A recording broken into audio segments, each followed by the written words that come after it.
Nasa Visayas na ngayon ang inspeksyon ni DPWH Secretary Vince Dizon ng Maharlika Highway kung saan maliban sa lagay ng kalsada ay kanyang pinatututukan din ang lagay ng mga drainage system. Si Charmaine Perito ng Radyo Pilipinas Calbayog sa sentro ng balita.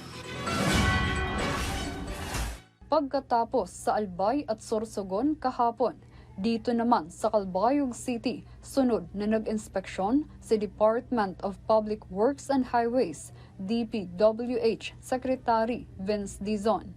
Sa kanyang ikalawang bahagi ng inspeksyon sa daang Maharlika Highway, binigyang liin ng kalihim ang agarang pagtatapos at pagsasaayos ng mga nakabinbing proyektong pan-imprastruktura, lalo na ang mga pangunahing kalsada. Kailangan yung mga infrastructure natin na matagal nang nakabitin, matagal nang hindi natatapos, ay tapusin natin.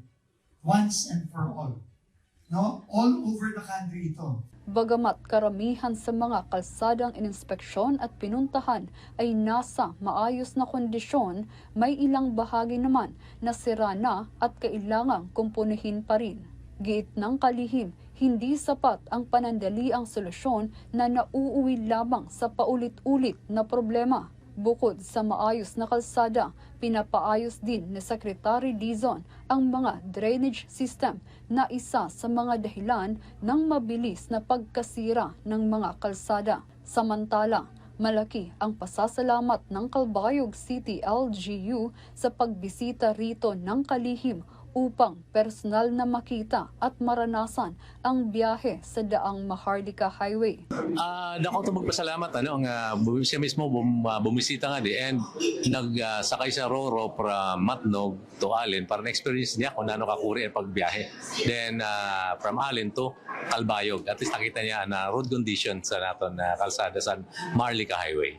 Pagtitiyak ng DPWH, patuloy silang magsusumikap para maisaayos ang mga problema sa mga proyektong pan-imprastruktura.